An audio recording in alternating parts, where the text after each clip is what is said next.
I haven't made a video in a while, and I am trying to do things organically, like if I feel like it. And I have some free time. My children are in good hands right now, and I want to talk about a few things that are exciting. I started a little tiny chess club in our homeschooling co-op, which I'm very excited about. And today is the second meeting and about 10 children. And it was so cool because I just love chess. And I just put the boards out, did a little introduction, talked about how my dad played chess by mail, one move at a time over 3 months would be a typical game. And as a little girl, I was like fascinated by or frustrated that I wasn't allowed to touch the chessboard because because he was in the middle of a game. So like you would analyze the chess for days before you sent the. I'm gonna sit down. I've been out with the horses this morning. Uh, Before you sent your next move. So my dad would get a postcard, and I remember this. I think I was 6 to 7, and it would have like just J7 or whatever. It would have a chess move like knight J7 or whatever. So I'm not okay. I'm not a great chess player, but I have like decent moments, and I really have stayed away from learning formally. Oh, I'm tired. How to do the openings and stuff. Like I've kept it very like I want like empirical chess playing because I think that it's so important, the aspect of having a live person around you. I think that's a totally it makes chess a different game from playing online versus playing in person. Because I used to tell people I uh, okay, so generally it's men who play chess, right? So um, no, I'm not going to share this right now. Anyway, but there's as we know, there's many ways to distract someone. And that's a lot what's going on in the world today is the ability to distract. And I think that introducing or cementing the love of chess in children is a good thing because it helps them realize that sometimes things can be right in front of you and other people can see it and you can't. And I think that's like so very important right now. And then when you do realize that maybe you're in a very bad situation and you don't see a way out, you try to look for a way out and you try to look for different ways out. And you make yourself look at the outcome of different ways out of a bad situation so that it doesn't get worse. Or you're hedging on the fact that the player is not going to pay attention, which is such an important skill to hone because that's what happens in the animal kingdom, right? Like that's camouflage. And that's when you see animals that just freeze because they're like hoping the other animal just didn't see them. And it's like right in front of them, but they just are presuming maybe I'll just camouflage out, right? So there's so much to learn from nature and so much to learn from the game because this is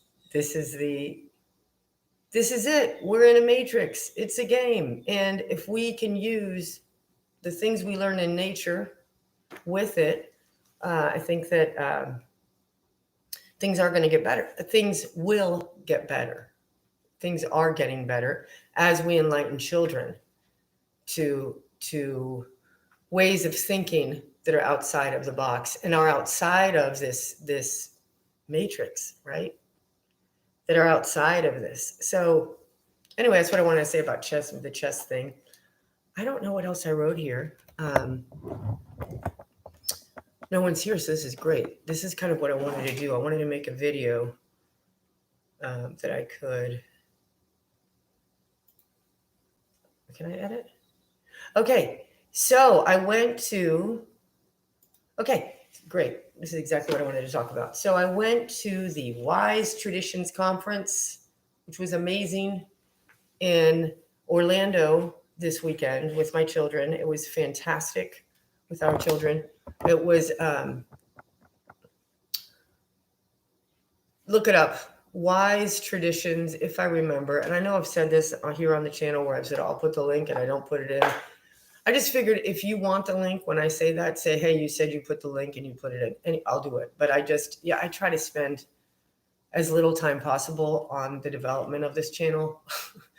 And because as I've mentioned, I've worked in the tech area and I don't want to spend time on it anymore. And I appreciate the good things about it, but I enjoy speaking, and I think the tongue is the sword. And I think that the more we talk and we activate ideas in other people's minds, and that gets us to other ways of thinking. Like I talked to my neighbor this morning. She works a night shift somewhere, and she was coming home, and we were talking, and she mentioned how bad vapes are.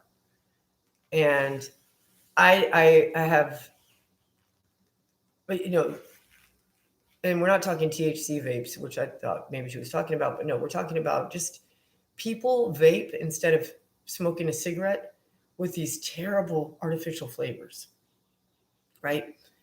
And that's what all these stores, maybe you know this, but I'm going to say this perhaps for people that aren't living in the United States. There's all of these, or Florida, but I've been traveling, it's pretty much everywhere.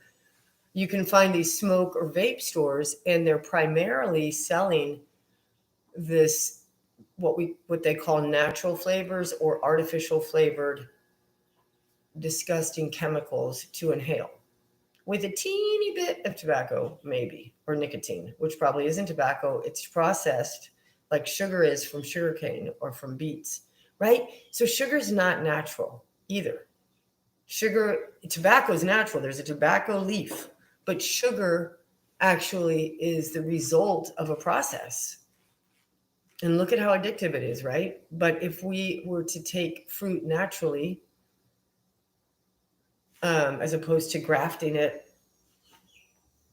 like for me, I'm so now um, obsessed. That's going to be the word. I'm going to use the word obsessed, and that's what I do. And if you know me, and you can see, if you know me, I get like this, and I'm not ashamed of it. I'm fine, but I get an idea. I really explore it, and then I really go empirically into it, meaning like I do my best to live it, to see if it's really true in my life, and I test things for myself. So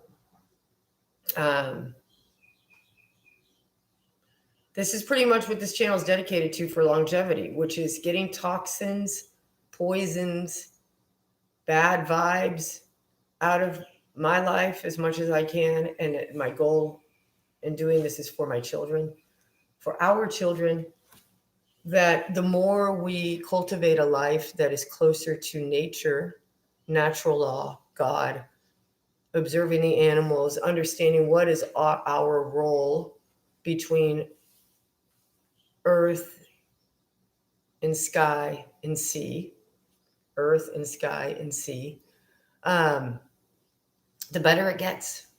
But the farther away we get from earth and sky and sea and nature and animals and watching them in a real way before they or completely, so that they're not neutered, they're not castrated, they're not neutered. What a shitty word, right? Neutralized. They're not neutered. They're not microchipped, and they're not injected, would be my personal opinion. Haha, YouTube. Yes, I know the CDC recommends that stuff, and I know that veterinarians recommend it. And I don't want to go against recommendations, but no buts. I think I made my point clear there. So the Wise Traditions Conference is amazing. The director is Sally Fallon wow. Anyway, Sally Fallon. And Dr. Tom Cowan is the deputy director. And I was so happy. It was 3 days. I got to meet, these two amazing idols. I also got to meet a great, great woman that I also learned so much from, big time early COVID, Dr. Lee Merritt. Really, really beautiful woman and great conversation. And she invited me on her show to talk about um, the GMO, the institutionalization of GMOing in foreign countries. And that's exciting. I've got to sit down and write her. And I spoke with Sally. Sally also told me to write her, which is cool because she has a Spanish channel. I mean, this what the website for Wise Traditions, the foundation that is the father of the Wise Traditions Conference is called the Weston A. Price Foundation. If you don't know, it's just wonderful. I have the book. I'm really comfortable right now. I've been outside all morning, so it's nice to sit down. I mean, not I didn't do much, but the Weston A. Price Foundation is a bilingual resource about how tribal people across the earth have lived and thrived and had long lives before modernization. I'll just put it that way. And you stub your toe to you think you have cancer, you can go to this website and just get different points of view. And that's really what I respect most about this whole conference was there were a lot of different points of view there. There was a lot of, moving on to the third point, getting through the agenda, electromagnetic frequency protection talk, which is interesting. But at this moment in time, I can change. I can change in 2 minutes if I want. But at this moment in time, I'm thinking that if there's a product to stop electromagnetic frequencies,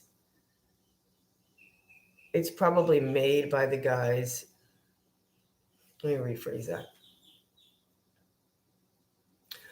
I don't think that a gem or a mineral or whatever they want to call crystals are going to protect me. And I just don't think so. And I know I can totally be wrong. I don't have anything to back that up with, except that I think that maybe gems are also made by man. So, and maybe they can shield things made by man, non-natural electromagnetic frequencies, but I will contend I don't think that electromagnetic frequencies exist naturally. And I know that's a big statement, but I think, again, I can change my opinion.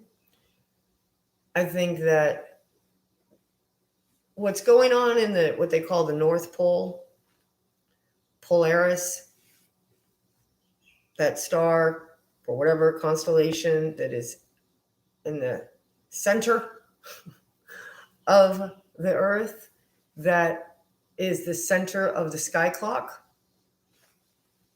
Okay, there's something going on there. But I contend, and this is, just an idea, that there's an electricity going on, but there's not magnetism. And I contend that electricity is generated by salt or ether, because I believe that ether is electricity in the air at a certain altitude and temperature. Thus, or compression. And that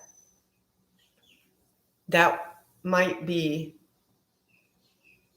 how the sun and the moon stay in tandem beautifully, the sun for the day, the moon for the months, the stars for the years, right? It's just so beautiful, the sky clock. And I think that based on my research, that salt is the electrolyte to all of this. And I can't prove it, But I think as the conversation expands, and I speak to 10 people a day about this, is what I started talking about the salt stuff about a year and a half ago. But the importance of talking and activating conversations cannot be overstated. When people put words into the realm, into the field that are logical and different, that attempt to break cognitive dissonance,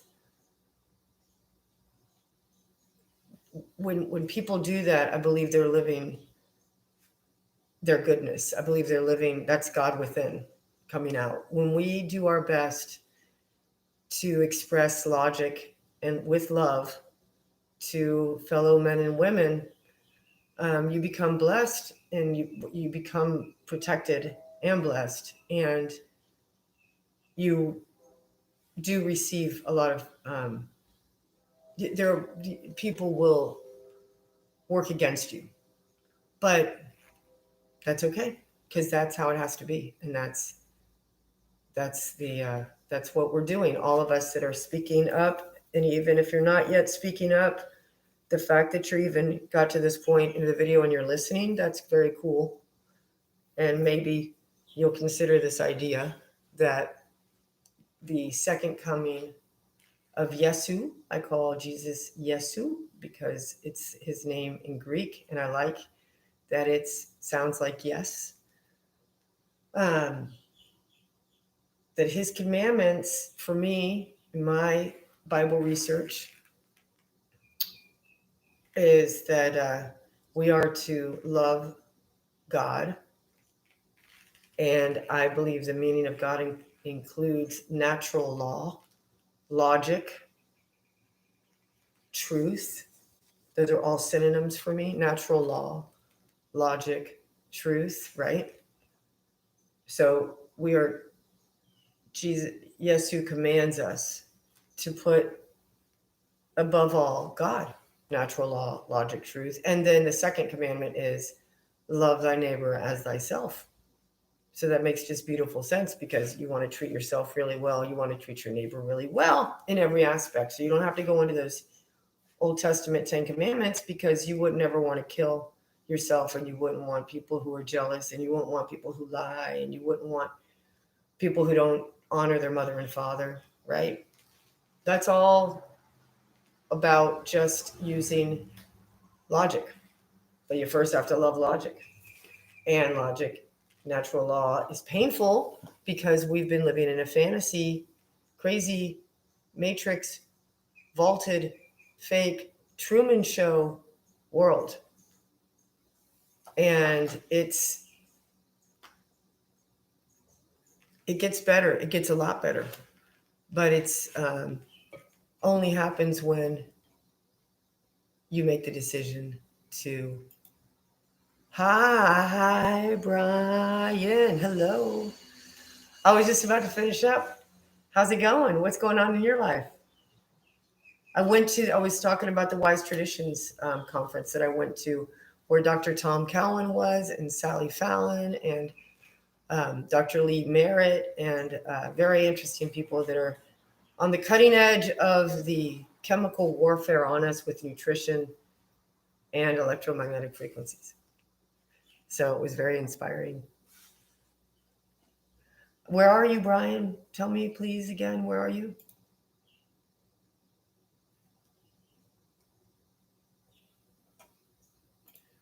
All right. Well, I appreciate you stopping by.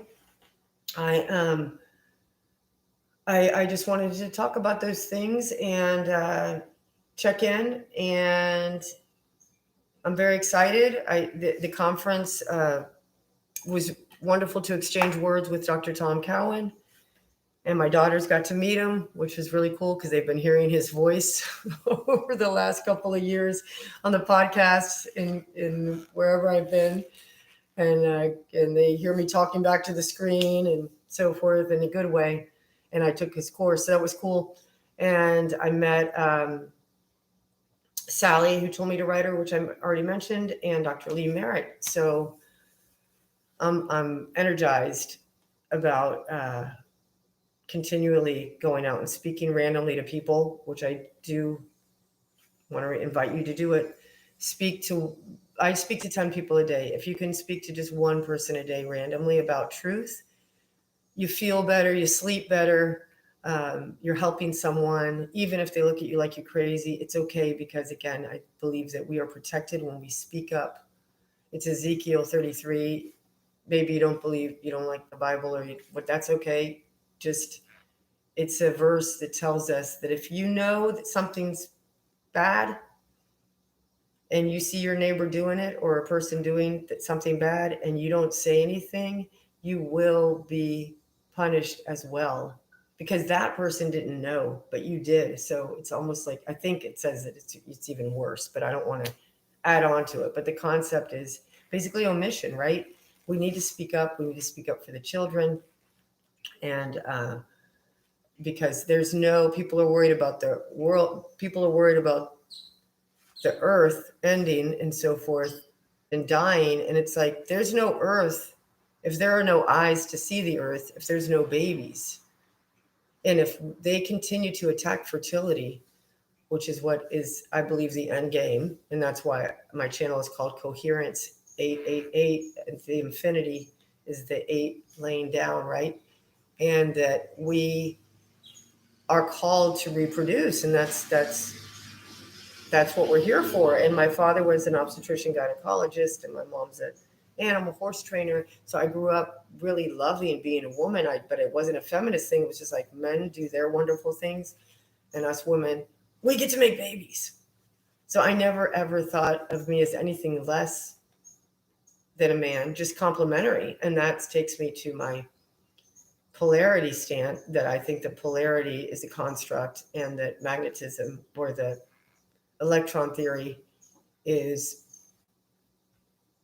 confused with the concept of complementary forces. And as opposed, not even forces, just not forces, I will say a charge and a receptor.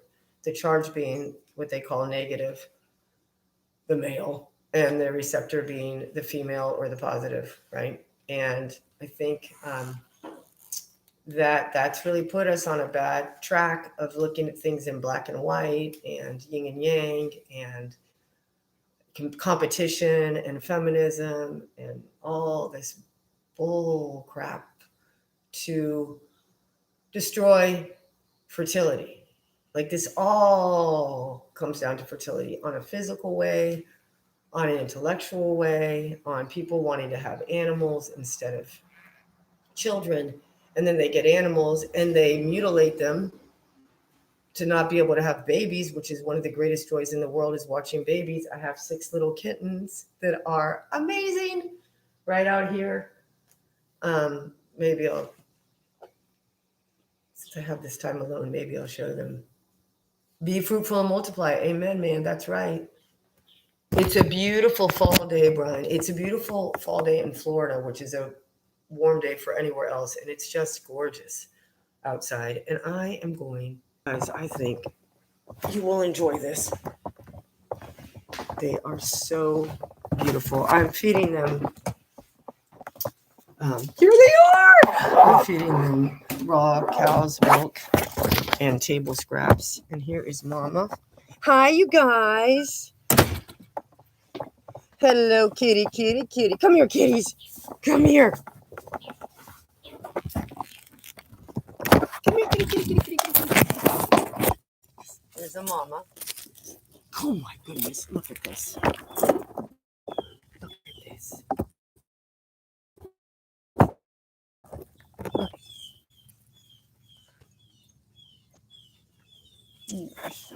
This is, so there's 6 kitties. This is the only one that came out this color, and I've mentioned this in other videos where I'm showing this kitties. That's I'm keeping that one. He's so she had 2 daddies, because the other 5 are clearly from a different one.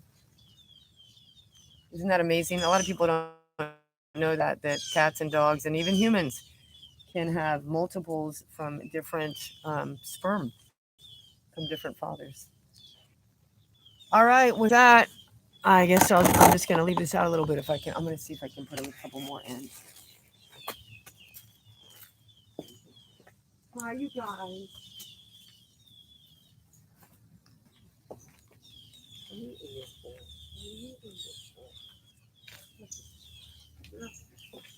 Look.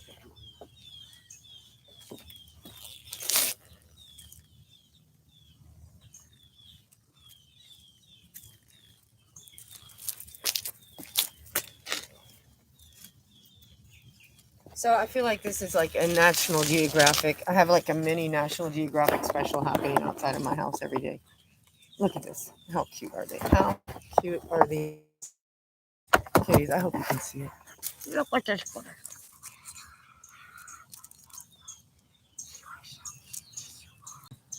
They're about, I think, 6 weeks now, and they're drinking on their own.